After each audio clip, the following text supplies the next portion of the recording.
This is the water, headwaters of the Jordan River that flow out from underneath this rock at Caesarea Philippi, where Jesus said, "You are rock, and on this rock I'll build my church, and the gates of hell," right there, "will not prevail against it."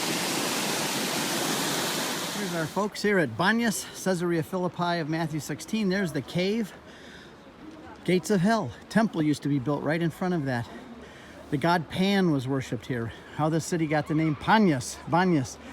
And here we are. I just gave my talk on Peter and the rock, the keys, and now we're seeing the place. Walked 20 miles in a day was the average, and we went at least 40 or more miles here, so it's a long way. So when you're reading the Bible and I see Caesarea Philippi, I say, well, why? I say to myself, why would Jesus go all the way up there to say that? First of all, he's leaving the Jewish communities around the western shore of the Sea of Galilee, and this is all pagan territory. There's no Jews up here. And so why would Jesus go and leave that and come all the way up here to tell them? But obviously he knew he had a message to give, and this was the backdrop. What we're going to see here was the backdrop. He was a master teacher. Teachers love to have good backdrops. How many are here teachers? You know what I mean? You like to have, maybe show them a coin. Whose image is on the coin? Jesus was doing this all the time. And this is the most magnificent backdrop to explain the papacy that you can imagine, and I hope that I can open your eyes to see that. I didn't read it anywhere. I had to discover this for myself by pulling bits and pieces and coming here. And it helped me to understand and learn how to defend the whole idea of a papacy in the head of the church and what we have in Peter, and the primacy of Peter. So Jesus comes all the way up here, and he says, "Who do men say that I am?" when he gets here. Now, I'm going to preempt one question a lot of you are going to ask me. Because this was a really pagan site, a really awful, they had probably orgies and everything. It was fertility rites and things going on there.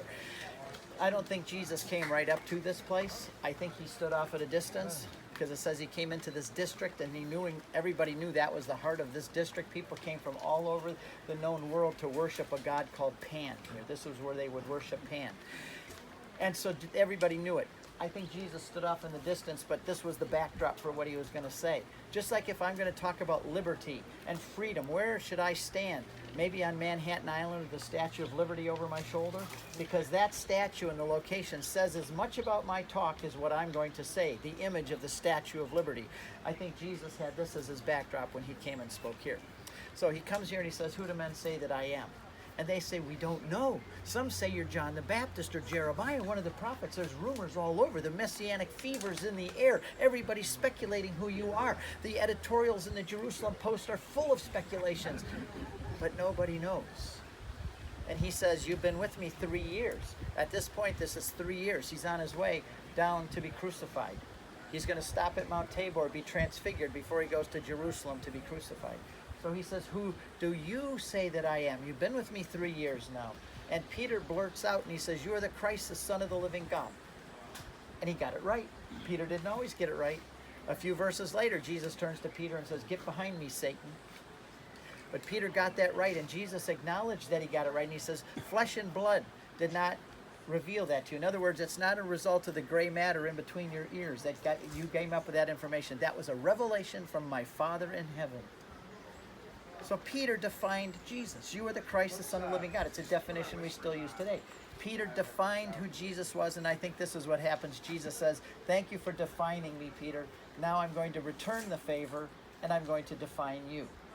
You are Peter, and on this rock I will build my church." In English, we don't get the word play. You hear that at Mass. "You are Peter, and on this rock I'll build my church." Okay, ham's in the oven. Let's get this over with. Got to get home. We don't get the word play. In the Greek language, it says, "You are Petros, and on this Petra I will build my church." If you were speaking in French, anybody speak French? You say, "You are Pierre, and on this Pierre I will build my church," because it's the same word. But in English, we say Peter, and on this rock.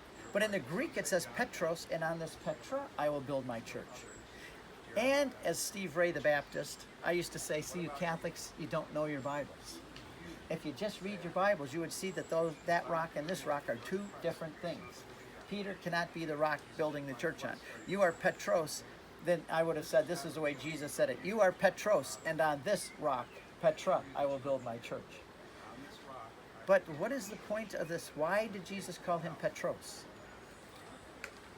How many speak Spanish? Tell me about your nouns. Every noun is what? Male or female, feminine or masculine. Every noun is feminine or masculine. In Greek, it's the same way. So in Matthew 16, when he says the rock, it's Petra, that's a feminine noun. He's giving a guy a new name. There was no such name as Peter or Petros before. He's giving him a new name. And he says, you're Petros. He can't say Petra, because can you imagine if he names him Petra? He introduces this 250-pound fisherman to his friends, and he said, hello, this is my friend Petra. It's not going to work. So what Matthew does is he shows us that he takes the word Petra, which is feminine, and he puts a masculine ending on it. So now it's Petros. It's still the same word, but it has a masculine ending, and it became a new name. But the thing is, Jesus wasn't speaking in Greek. That's just the way Matthew translates it into the Greek. Jesus is speaking Aramaic, so we're already 2 languages removed. English, Greek, Aramaic. Jesus is definitely speaking Aramaic here. That was the everyday vernacular language of the Jewish people in this land. And he said there, you are Kepha, and on this Kepha I will build my church. I asked a friend of mine who can read Aramaic to write that out for me and to read it, that verse in Aramaic. And when he reads it, and I have it up on my blog today actually for people back home, when you listen to him, you can hear it. You are Kepha, and on this Kepha, I'll build my church. Jesus was speaking Aramaic. I know this is true also because when you go to the first time Peter's mentioned, it's in John chapter 1, verse 42. I love that book of John. It says, first time Jesus meets him, Simon, he says, you are going to be called Kepha. You're going to get a new name, buddy. Nice to meet you. You're the guy. I already know what's going to happen with you, and I'm going to be giving you a new name, and it's Kepha. And then in parentheses, John puts, which means rock. So Jesus already tells him he's going to be named Rock at the very beginning. Here is when he tells him what that name, he says, now you're going to be called this, you're going to be called Rock. And from that point on, he was called Peter. Peter in English, which means the rock. Now, why come here? Because this is a huge rock. It's 500 feet, 50, 600 feet high. I don't know the distances, but there's this huge rock. Isn't it interesting that he comes here with that as a backdrop to name this guy Rock? You know, it's funny, we got a Protestant group over here, and I know exactly what they're telling them. Our brothers, or our friends, those Roman Catholics, they'll tell you that Peter is a rock, but that's because they don't read their Bibles. I know, they're Presbyterians from Houston. I'll be right back.